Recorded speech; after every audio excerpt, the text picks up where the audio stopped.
Hi, everyone. It's Jim from the Battle of Gettysburg Podcast, out here on the battlefield with another on-the-field video. Now, I'm standing right now in the Emmitsburg Road corridor, and for today's video, which we'll talk about the subject in a minute, I'm joined by my good friend and sometimes travel partner, Phil Spaugy. Sometimes travel partner. Yeah. Yep. Phil and I have done all kinds of tours together. Little Bighorn, the Alamo, JFK, Bonnie and Clyde, the Washita. Washita, yeah, that's anybody. good. I think you got them all. Yeah, so pretty much right now. Yeah. We do a lot of stuff together, but Phil is an enthusiast of the Iron Brigade. And so, we do a lot of Dan Sickles, George Custer stuff on the Battle of Gettysburg podcast, which sometimes outrages people. So we thought maybe we'd do a little fan service today and do some Iron Brigade stuff, because who doesn't love the Iron Brigade? And no one better in my contact list to do it with than Phil Spaugy. We will have a lot of fun with this today. So I'm going to pivot the camera over to Phil. And Phil, just start by telling the Battle of Gettysburg listeners a little bit about yourself. A little bit about myself. Well, that's about all there is a little bit. No, I've been a student of the American Civil War since I was 7 years old. I like to style myself as a boy of 61, being 1961, the centennial. But the interest in the Iron Brigade in 19th Indiana in particular started when I started skirmishing with the North-South Skirmish Association in 1978. And the unit I joined was the 19th Indiana, the Iron Brigade. So that was what fed the interest in the Iron Brigade in the 19th Indiana. Okay. So that's what you need to know to get started. We are going to start by bringing the Iron Brigade onto the battlefield on the morning of July 1st, 1863. So stay tuned for that.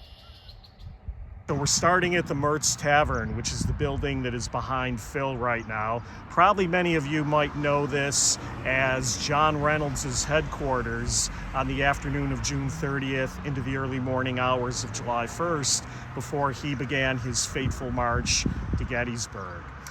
Reynolds, of course, was commanding what was considered the left wing of the Army of the Potomac, and that included his own 1st Corps, Dan Sickles' 3rd Corps, and Oliver Howard's 11th Corps. And as most of us probably know, included in the 1st Corps as part of the Iron Brigade was the 19th Indiana. Phil, you want to pick up the story a little bit? What would the 19th Indiana's experience have been? Well, Jim, the 19th on June 30th had a very, very short day compared to what they had in moving from Virginia from mid-June.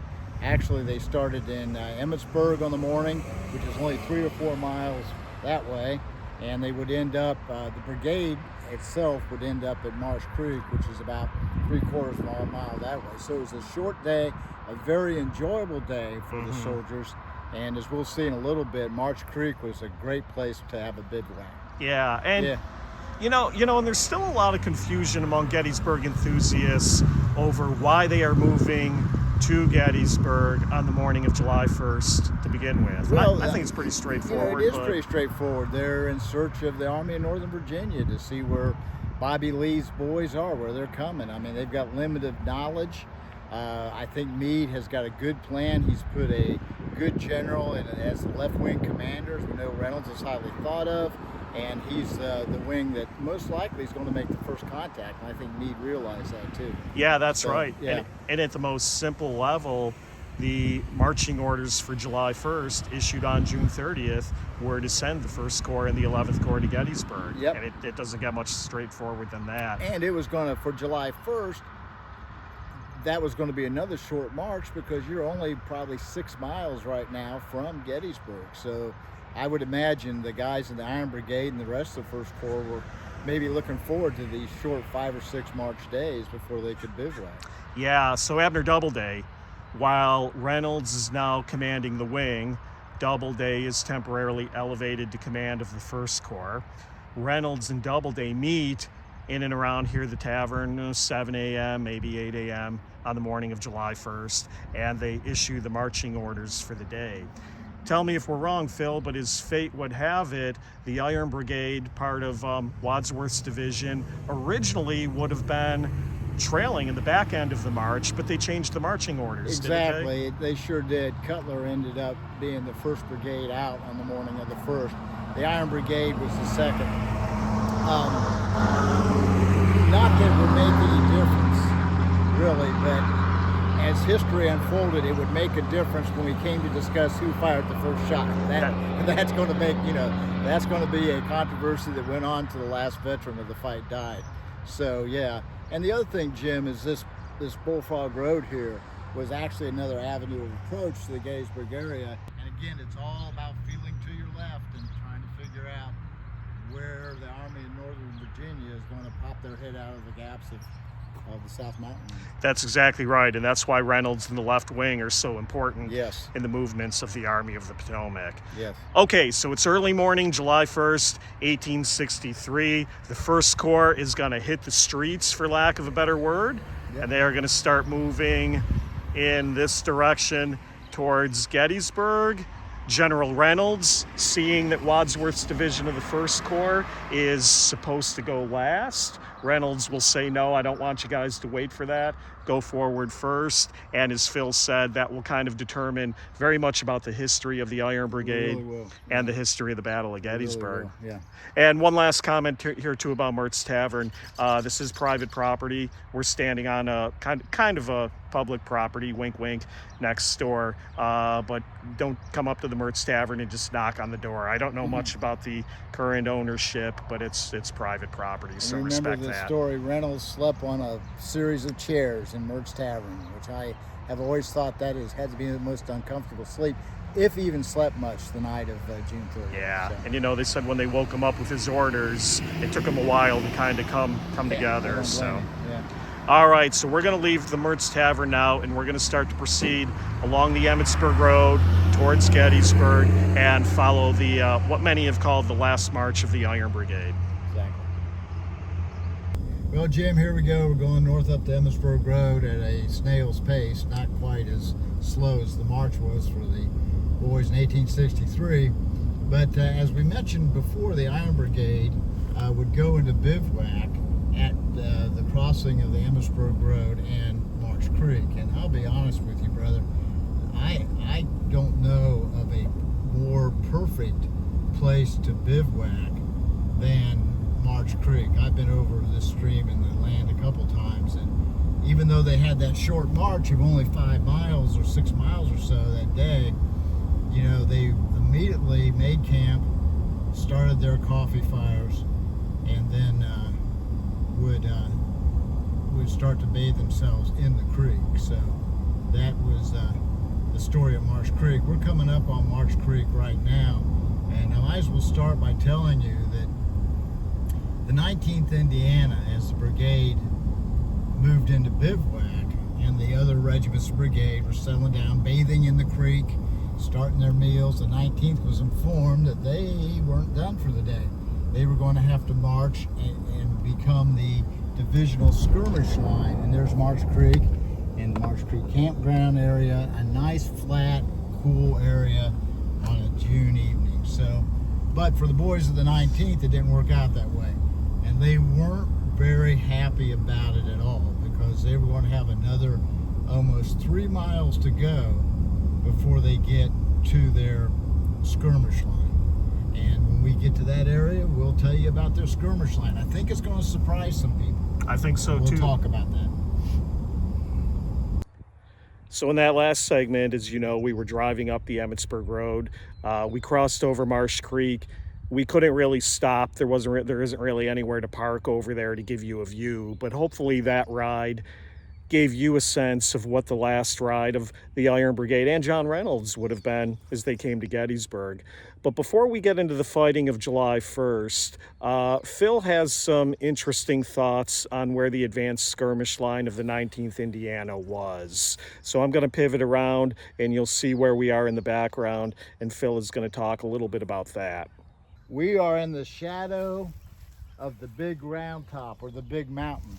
And I say it that way because Lieutenant Colonel Dudley, who was second in command of 19th Indiana, would write that the 19th being pushed out in front of the Corps as the advanced skirmish line, 4 companies were on a ridge in the shadow of the big mountain, or the great round top. And anybody that knows Gettysburg knows anything, there's only one big, great round top, and that would be right there. That's the Bushman farm in front of us. And this ridge here would be a perfect skirmish line, a perfect position for the 4 companies of the 19th that spent the night of June 30th out here. The other 6 companies were the reserve. They were bivouacked near the Eisenhower Event Center, if you're familiar with the area, a couple miles, about a mile and a half, 2 miles behind us.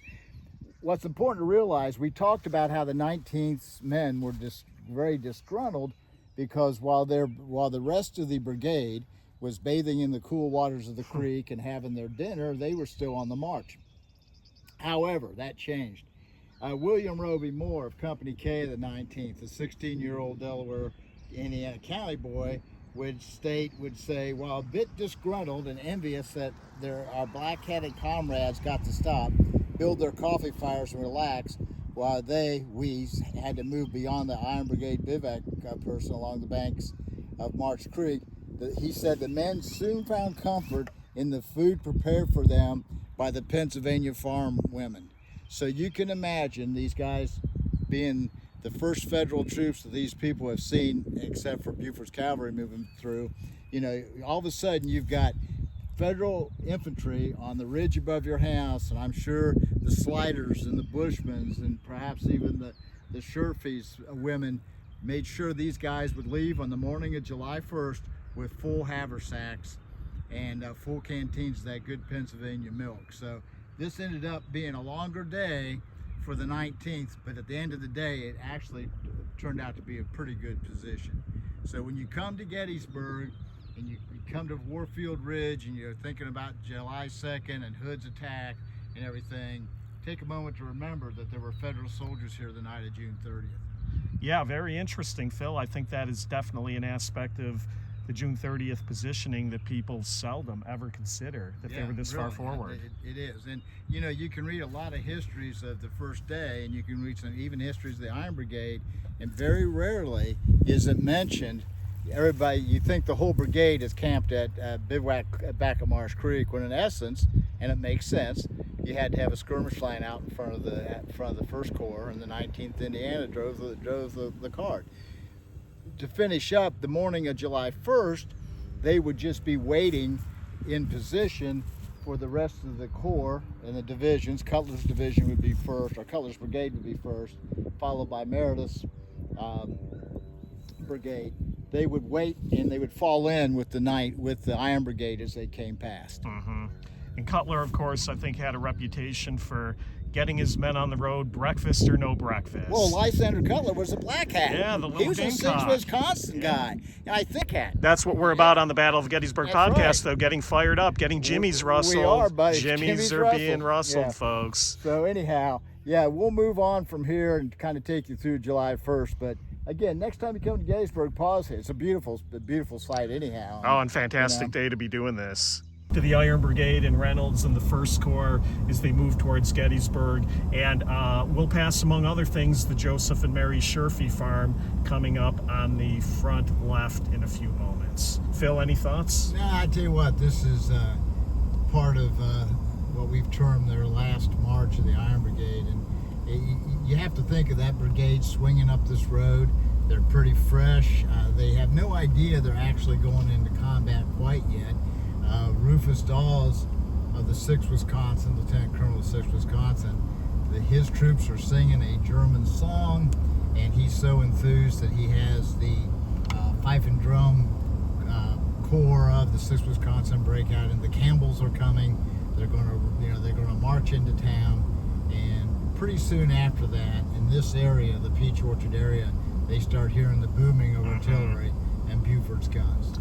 So we're going to pull the vehicle over at the Kadori barn and talk about how the First Corps troops cut off the road here and cut through some of these fields as they eventually headed over towards Seminary Ridge and McPherson's Ridge. So we're going to stop here at the Kadori barn next.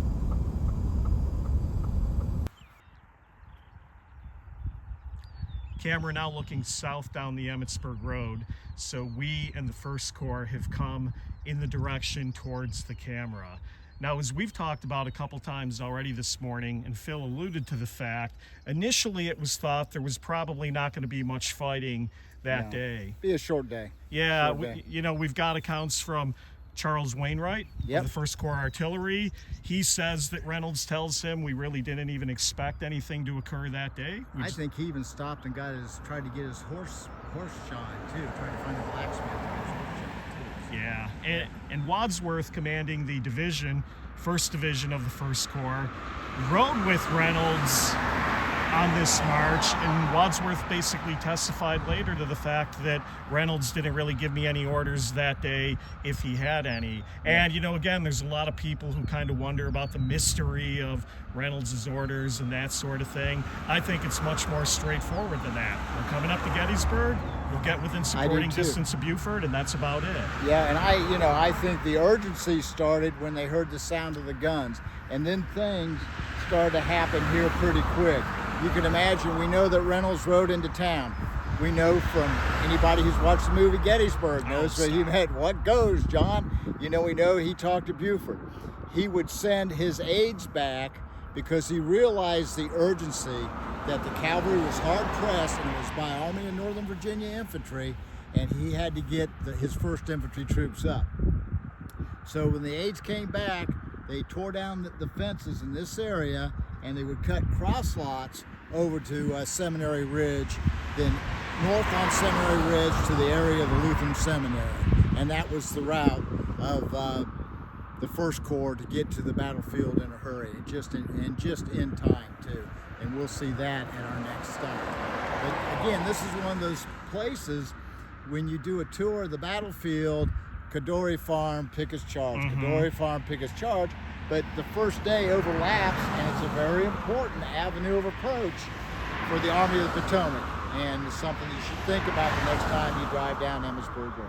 Great point. And coming up behind the 1st Corps too then would be elements of Howard and the 11th Corps. Yes. Also, again, using the Emmitsburg Road. Very important avenue of approach, as you said. Yep.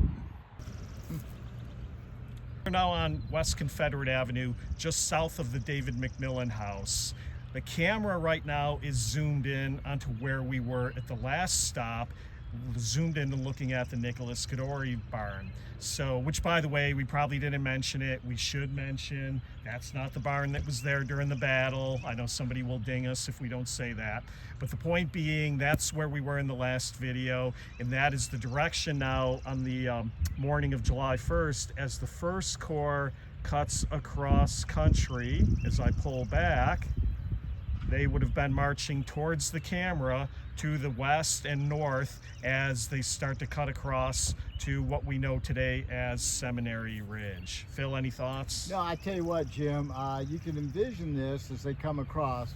Obviously, the column would probably try to stick to the low ground as much as they could, easy marching before they get up on Seminary Ridge. And they're marching to the sound of the guns. You can imagine the urgency, because now they can hear small arms fire of Buford's carbines barking, the artillery barking in the short distance there. So there is a sense of urgency, and they are at the double quick right now to get into position. I mentioned before the 150th last march of the Iron Brigade. This is pretty much the route that we took, marching to get to a seminary, the Lutheran Seminary position. So again, a pretty historic route on the battlefield, very important, and this will give you a good sense of the terrain that they had to traverse to get to the battlefield. Moving north from the David McMillan property, you will obviously recognize the landmark that is on screen right now, the main building of the Lutheran Theological Seminary, which is today the Seminary Ridge Museum, and of course the iconic cupola on top.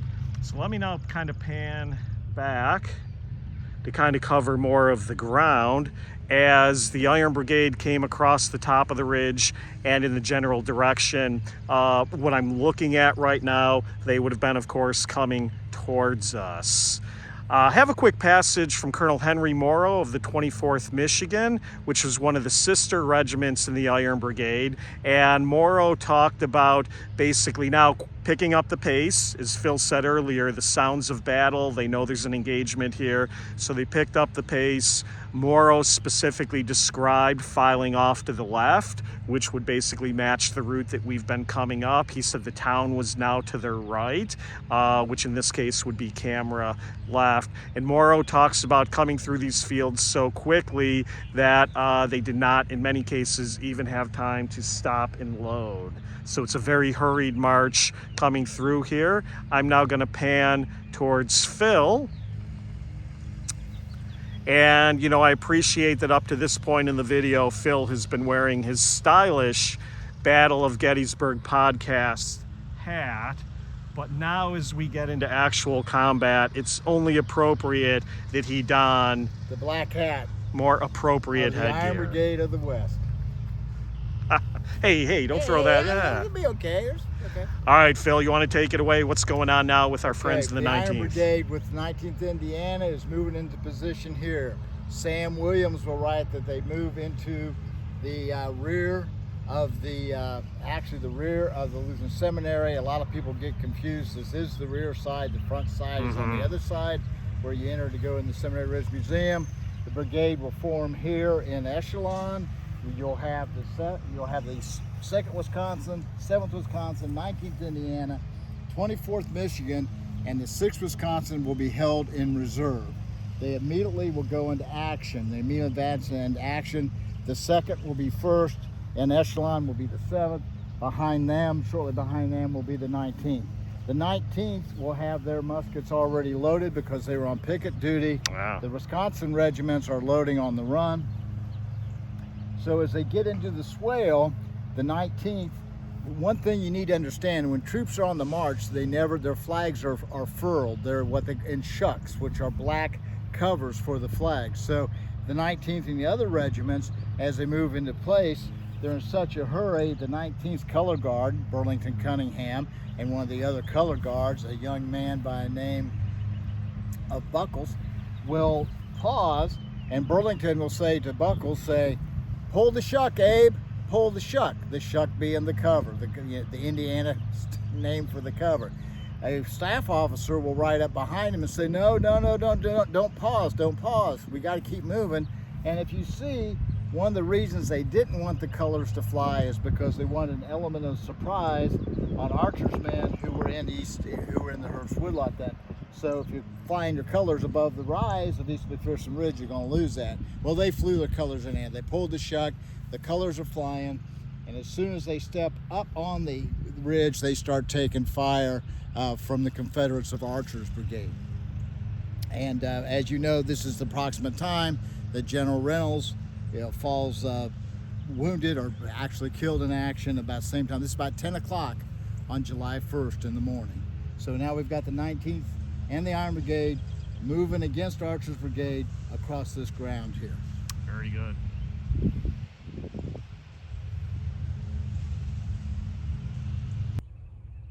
We've now moved over to McPherson's Ridge, so the Iron Brigade would be approaching us from behind us, moving in the direction that we are right now. Willoughby Run is just in front of us. But before we get back into the combat, behind us is the monument to the 24th Michigan. 24th Michigan was the newest regiment in the Iron Brigade, and we've intentionally not done a lot of general Iron Brigade history today because that's really kind of a video for another time. We thought we would primarily just focus specifically or more on the 19th Indiana because Phil's here. But the 24th Michigan Monument is noteworthy because it attempts to kind of replicate the dress of the Iron Brigade. So we thought we would kind of stop here and just pick Phil's brain a little bit on, Phil, first of all, why did the Iron Brigade have this distinctive style of dress that distinguished them from other brigades in the Army?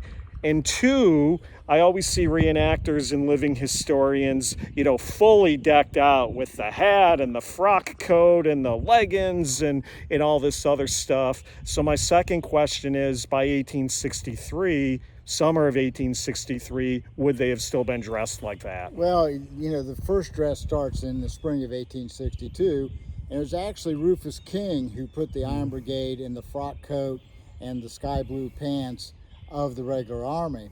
And then in May of 62, along comes John Gibbon as the new brigade commander. He's the one that adapted the dress hat, the hardy hat of the U.S. Regular Army, and the hated gaiters. Iron Brigade is known for their white leggings and gaiters, but know this, they were only issued one time, and the 24th Michigan never got them because they joined the Iron Brigade in October, November of 1862. They're the last regiment to join the Iron Brigade. However, they did get some of the frock coats, more 4-button blouses by 1863 than frock coats, especially in the 19th Indiana. It seems to us that maybe the 6th Wisconsin held on to their frock coats a little bit longer. There was a new issue of hardy hats in the spring of 1863, so the hardy hats would look pretty much as issued, except remember that these soldiers were individuals, so you would take the regular hardy hat and you would see that they would modify it like this, put their own individual stamp on it. So that kind of gives you an idea of the uniform of the Iron Brigade on July 1st, 1863. If you read the book, The Bloody Railroad Cut at Gettysburg by Lance Hurtigan, you'll see in the back is an appendix by the late Howie Mattis. It's a great appendix on what the Iron Brigade wore at Gettysburg. It's a fine reference. Just a quick establishing shot as the camera pans towards Willoughby Run. So the 24th Michigan Monument, where we were at the last stop, is immediately behind me and over my right shoulder right now. In honor of Eric, our co-host, who can't be with us today, of course, looking at one of the monuments on the field to his pet regiment, the 26th North Carolina, which had a heavy firefight with the 24th Michigan during the afternoon of July 1st. We're not going to talk about that today without Eric. You know, that's his topic, and we'll kind of cover that at a different time. But man, what a beautiful spring day it is out on the battlefield. The purple stuff, whatever the hell it is in full bloom. The birds are chirping. It's a nice, sunny, moderate day, and just a great day to be on the battlefield. So as the camera pans toward Willoughby Run, as legend tells us, in the morning of July 1st, as the Confederates Archers Brigade were splashing across the run, coming towards the camera, and they would have seen the Iron Brigade deploying on McPherson's Ridge behind us. Legend tells us that they, said that there's those black-hatted fellers, that ain't no militia, that's the Army of the Potomac. If it didn't happen that way, it probably should have, but that's what legend tells us.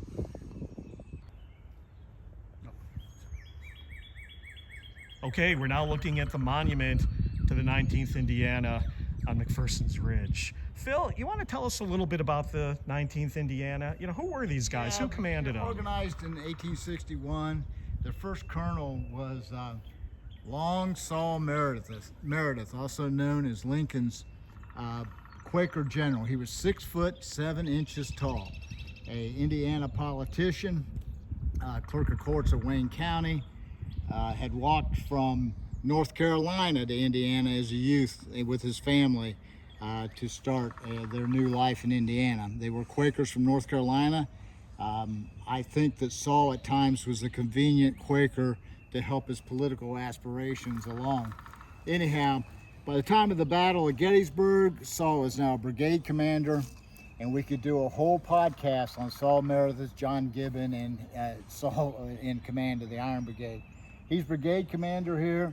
Sam Williams, who's a farmer from Selma, Indiana, is now in command of the regiment. They will bring 288 men on the field. Actually add 20 to that because 20 were attached to the Brigade Guard, which was attached to the 6th Wisconsin, which is now being held in reserve. Those 20 would not come back to the regiment until late afternoon of July 1st. So we took them to the top of the ridge. We were back by the seminary. They come over the ridge. They immediately start taking fire, okay? Their color guard gets hit. 2 of the color guard go down. Another guy is wounded. A private by name of Woods is hit in his cartridge box, and the cartridge box explodes on fire. They get it off of him, and if you've ever known anything about Civil War cartridge boxes, they were made to explode the way they were sewn.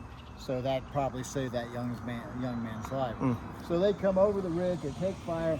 And you know, a lot of the accounts, and even Sam Williams said the Confederates were in the banks, along the banks of Willoughby Run. Well, that doesn't work at all. There's no sight line to the ridge. So, and he also, Sam said, when they top the ridge, they start taking fire from 75 yards. If you follow this little ravine right here and the bank of that hill, that's about 75 yards. And that's where I think Archer's men, Tennesseans and Alabamians, were at the time instead of down the ridge. They absolutely crush the right flank of Archer's brigade. And the 24th Michigan at the time is on the left flank of Meredith's brigade. They will swing around with the 19th, take Archer in flank. They'll push him up to the quarry area where he is captured. Archer is captured and taken back as a prisoner. The famous exchange between Doubleday and Archer, where Doubleday says he's glad to see him, and Archer says, "I'm not glad to see you by a damn sight," happens here.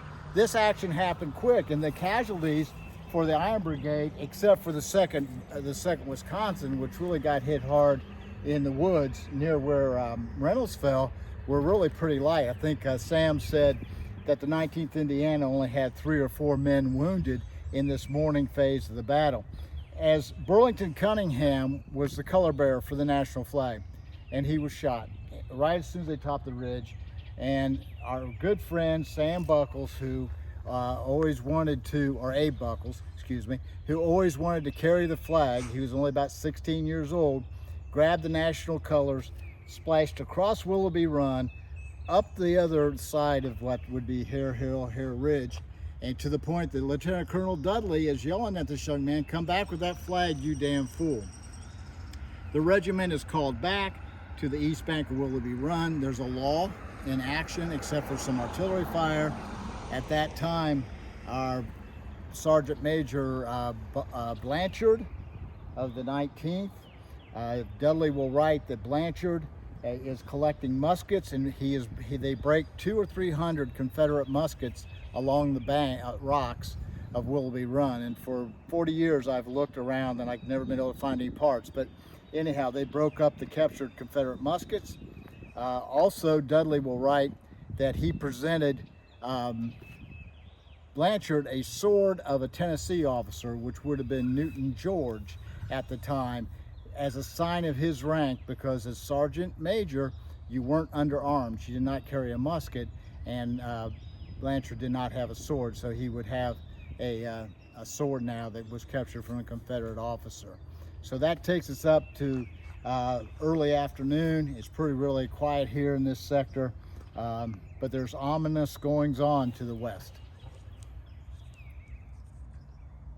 When they came back to the east bank of Willoughby Run, the Iron Brigade was reconfigured, and the 24th Michigan, instead of being on the left flank, switched places with the 19th, and now the 19th Indiana became the left flank regiment of the Iron Brigade. 24th over there now. 24th over there now. This is 19th position. Probably had a front of maybe 200 feet at that time. It's interesting to note that they were actually, this flank, and you can't tell it now, you have to come in the winter, was in the air. If you look on maps, a lot of times you'll see the 142nd Pennsylvania right behind them, but the 142nd Pennsylvania dealt with all afternoon artillery fire that came from Oak Ridge, that came from Hare Ridge, and they moved that regiment back and forth and stayed down in the swale for the most part. So there was no infantry support to the immediate left of the 19th Indiana. So bottom line would be Biddle's brigade would be to the left but behind us. Yeah, exactly. I mean, they were of absolutely no assistance to the 19th at the time. And there's an argument, and I guess this is a good time to bring in our conversation about numbers. The 19th Indiana basically went up against the 11th North Carolina. Yeah. Their left flank was engaged with the 26th North Carolina. We know that the 26th, as everyone knows, was pretty much nose to nose with the 24th Michigan. But those two combined regiments had more than 600 more men than the Michigan regiment and the 19th Indiana had. And there's an argument that's been made, well, you know, the Iron Brigade had a better defensible position. That is not true, especially on this left flank. because this is nothing but low ground, and the 11th North Carolina would come sweeping through, splash across Willoughby Run, turn, and they would turn the left flank of the 19th Indiana really quick. One of my favorite Confederate names commanding the 11th North Carolina, Collett Leaventhorpe, British. right? Yeah, British exactly, a Brit commanding the unit. But, you know, I've always thought this in of itself, the 11th North Carolina versus the 19th Indiana, is a great slugfest out here. It really is, Jim. That gets totally overshadowed by the, the 26th. It does. I mean, it really does. And you got to understand that things happen quick here in the afternoon. When the Confederates attacked, the Federal troops said that their right flank overlapped ours by maybe a half mile, a mile. They could see that because this was open then. Yeah. This whole terrain was really an open woods. Sam Slagle had Company B across as a skirmish line. They came splashing back in a hurry. They had sent Asa Blanchard after him. Slagle was shot over there, and he laid over there to July 5th. He would later die in 1867-68 in Richmond, Indiana. But as this happened, this is now where, this area here is where, according to the Colonel Williams, they lost in a short period of time 100 wounded and 20 killed. Now keep in mind that the 19th Indiana for the whole battle had 27 killed. And most of their color guard, including Lieutenant Colonel Dudley, went down in the area of this monument. And again, just to emphasize, Phil mentioned it, but it's worth saying again. I mean, look at all the woods. There's a witness tree or two in this area for people who like that stuff. But look at all the woods, the shrubs, the growth. You couldn't possibly imagine hundreds of Civil War soldiers moving through here. But that wasn't the case in 1863. As Phil said, it was much, much more open than it is today. And we'll post a photo or two with the video when we put this on YouTube. Hey, Phil, one last thought before we go back to the action, because you and I have talked about this in the past. Why do you think this action doesn't get the attention that the 26th North versus 21 Michigan, why doesn't this one get the attention that the other one gets? I think a large part of it goes back to both the 24th and the 26th had members who wrote after the battle. Right. The 19th really didn't have any of the scholars that even some of the Iron Brigade people had. And I don't think the 11th North Carolina did either. And then, of course, everyone is always attracted to, who's, I hate to say best, or the worst, the numbers. And those two regiments, they were the top Federal regiment, I think the second Confederate regiment in percentage losses at Gettysburg, or close to it. So I think that's it. I mean, I think it's overlooked. I mean, I really do. The other thing that happened is that Sam Williams' report to Doubleday for the ORs was lost for years. Alan Gaff found it in the 1980s. So scholars, even Alan Nolan, who wrote the first book of the Iron Brigade, had a hard time, talking about the 19th and what they did. So, yeah.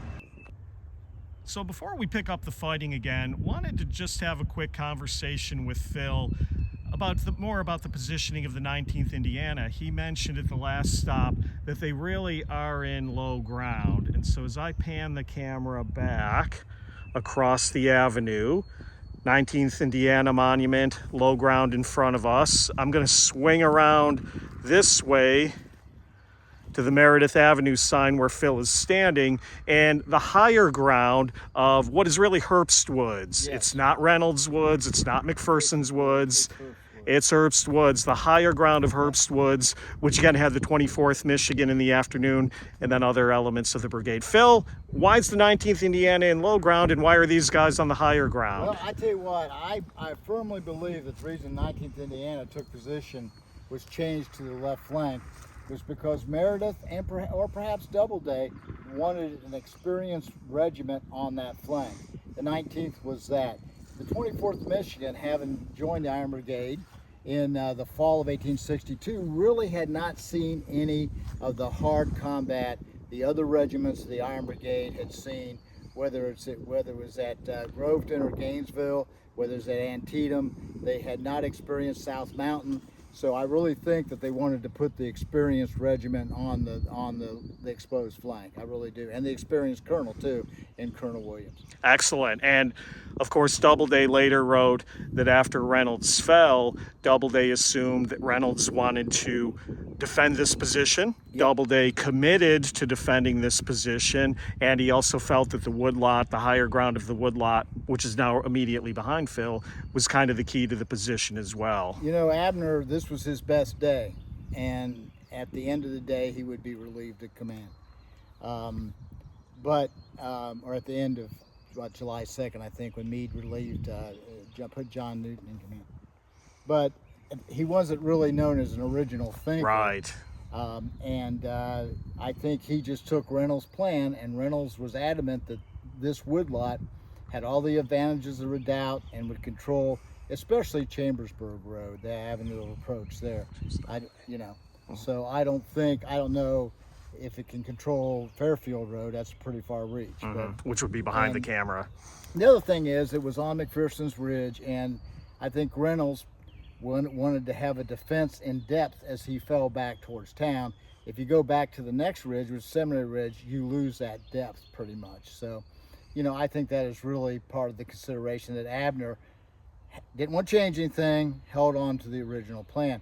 There were a couple requests from the 19th Indiana to both Meredith and Abner to move back to the higher ground of East McPherson Ridge, and basically Doubleday said, no, we're going to stay where we are.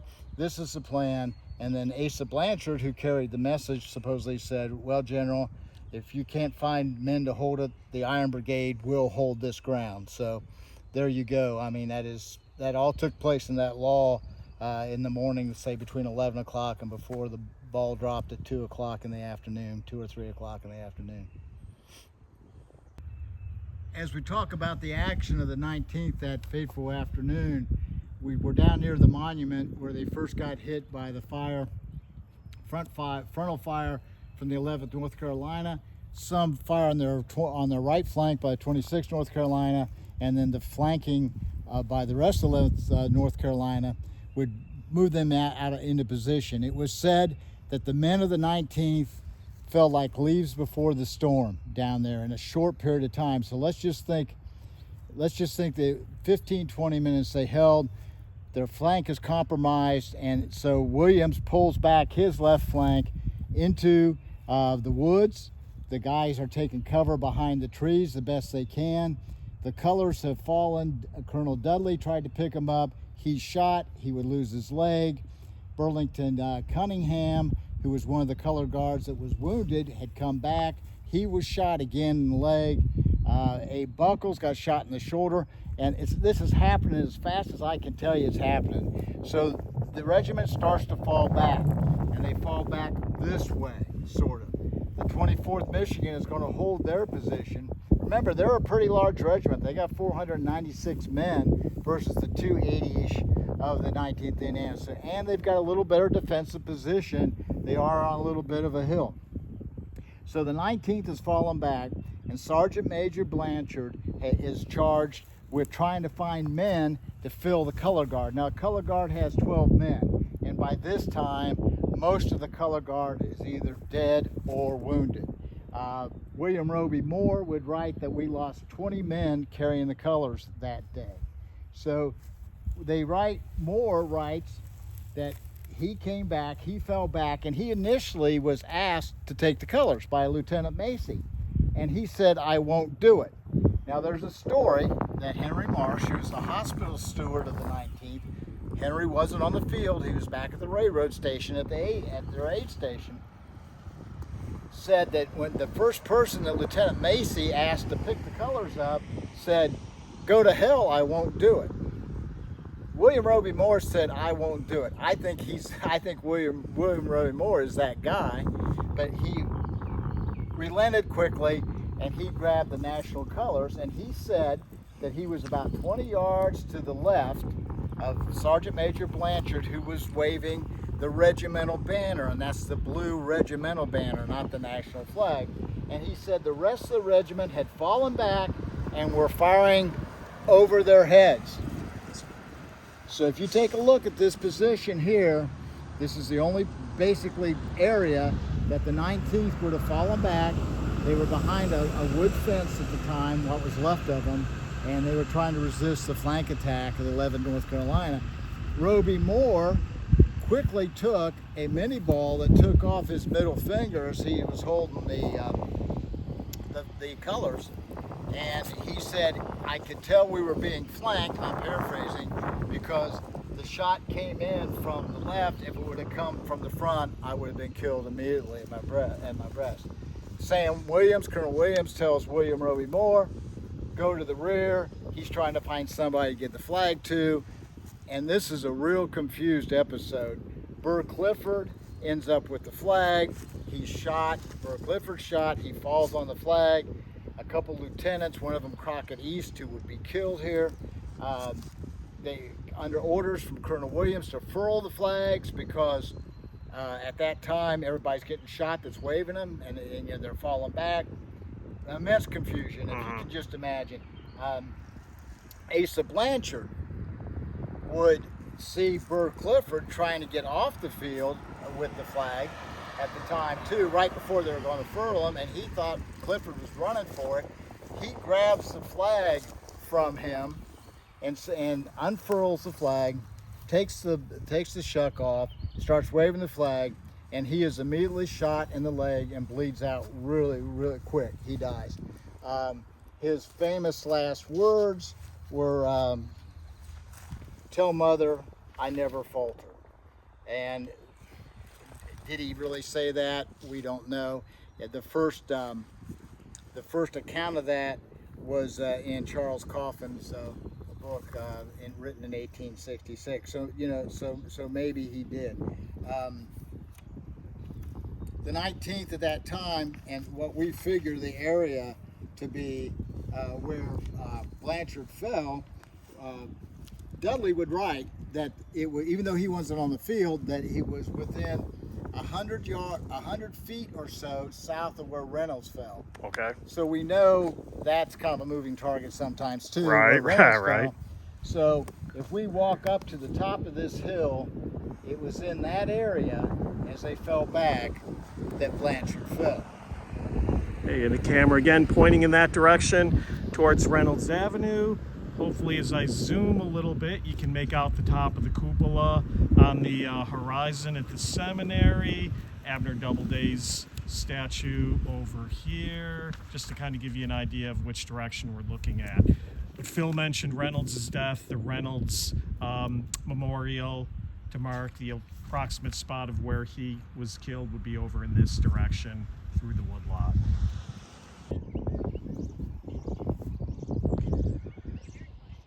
We're now back on Seminary Ridge. The seminary building is behind me. The camera is panning once again towards McPherson's Ridge.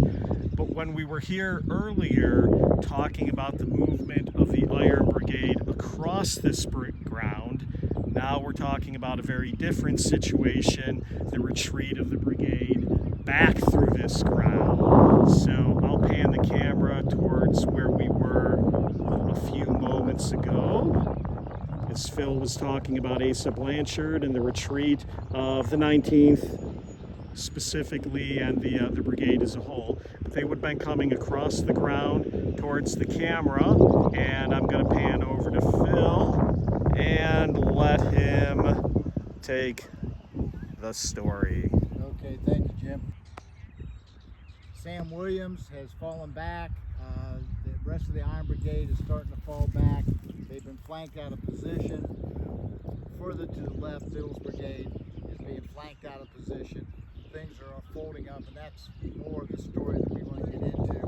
And I think it's best to let Sam talk about what had happened here. You know, he talked about retreating back to the top of East McPherson Ridge. But he said, he talked about his support, having no support in the left, which we addressed with the positions of the 142nd Pennsylvania. He said being forced from the fence, which is at the top of the ridge, I once again reformed my command, now reduced to a mere squad to the right. And so he was folding it again back to the right. And he says he was attached to the left of the 7th Wisconsin at the time. So that means the 24th Michigan was pretty much still in the woods slugging it out with the 26th North Carolina, if you take what he says. He says the enemy gained the crest of the ridge now in front. They sustained a deadly volley from our guns, but we were 3 to 4 to 1 and were unable to avail anything against such odds. Returning from there, which is across this swale, loading and firing, I placed the remnant of my command behind a barricade of logs and rails, okay, that Abner Doubleday had ordered to be constructed. And what you have to look at this area now, it was an open grove. And this barricade, which this barricade here is an approximation, kind of was along the outside of the grove, but it was very, very open. Robinson's division had built that barricade in the morning or early afternoon during the lull of the 1st. Hastily constructed after the commencement of the fight, we made our last hopeless stand. For several minutes the enemy was held in check, but the column on our left, being subject only to a slight fire, was still intact and sweeping around our left. So again, they were flanked out of position. Then they talked about another 3rd line of Confederates. I think it's important that everybody realizes that as they retreated across the swale, Pettigrew's brigade was pretty much fought out by then. But right behind him was Pender's division. Yeah. And you had Scales and Perrin and Lane, and so they were coming, but there was a lull, and there's enough lull for the guys to catch their breath, enough of a lull to get ammunition distributed. So as they advanced across the swale, they were really, really battered by the Federal small arms fire, and especially the artillery of Battery B and the 5th Maine Battery and Cooper's Battery, and further on to the west, some of Reynolds' Battery over there too. Wainwright did a nice job positioning his guns, but they still couldn't hold. The barricade itself never was pierced. There was a sergeant that did put his foot on the barricade, and the story goes he was blown away by the blast of a cannon. What happened was they were flanked out of position over here, pretty much, say, 200 yards, and the Confederates again came through here, came through the seminary area, and the Federal troops would retreat back through the streets of Gettysburg and back to Cemetery Hill and the evening of July 1st. Now, as we stand here at the barricades on Seminary Ridge with McPherson's Ridge in the background behind us, I think we're going to wrap up our segment here of the 19th Indiana on July 1st for the Battle of Gettysburg podcast. 19th Indiana, along with the rest of the Iron Brigade, ultimately pushed back through the town with heavy losses. Phil, what kind of casualties are we talking about for the 19th? 210 out of 288 engaged. There you go, folks. Yep. And Colonel Williams, he did survive the battle, but not the war. Am I correct? He was wounded the next year at the Battle of Wilderness by a cannonball to the chest, taken back home and buried. He left a widow and 6 children behind. Okay, and there you go. He was a good colonel. How would you, in closing here, how would you summarize the actions of the 19th Indiana, or is there anything you just want to say in general to the folks that are still watching? Just a couple quick things. Number one of the things we did today is take you to some places on the battlefield that you may not go to, from Marsh Run to Warfield Ridge. You may not visit, the site of the barricade, this is some of the bloodiest ground in the Battle of Gettysburg. I'm a student that, if the Federals would have won the battle of the first day, they wouldn't have been a third day. And I think the casualties suffered by the Confederates on the first day really affected the performance of the Pickett's charge on the third day. Absolutely. Without a doubt. Without a doubt. I would just like to end, this is something I like to do.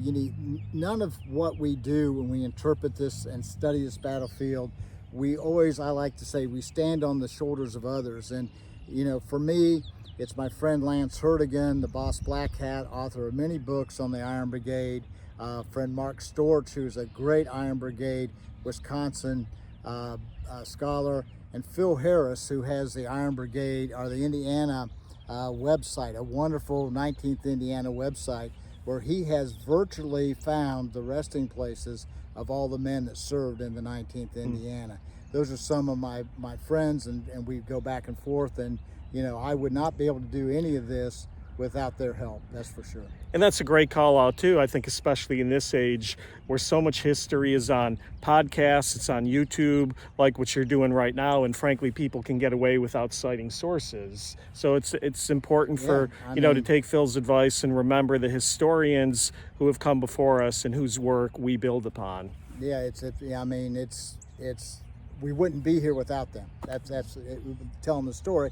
And in essence, in the end, we're storytellers. We want to keep the story going for the next generation. So that's our duty right there.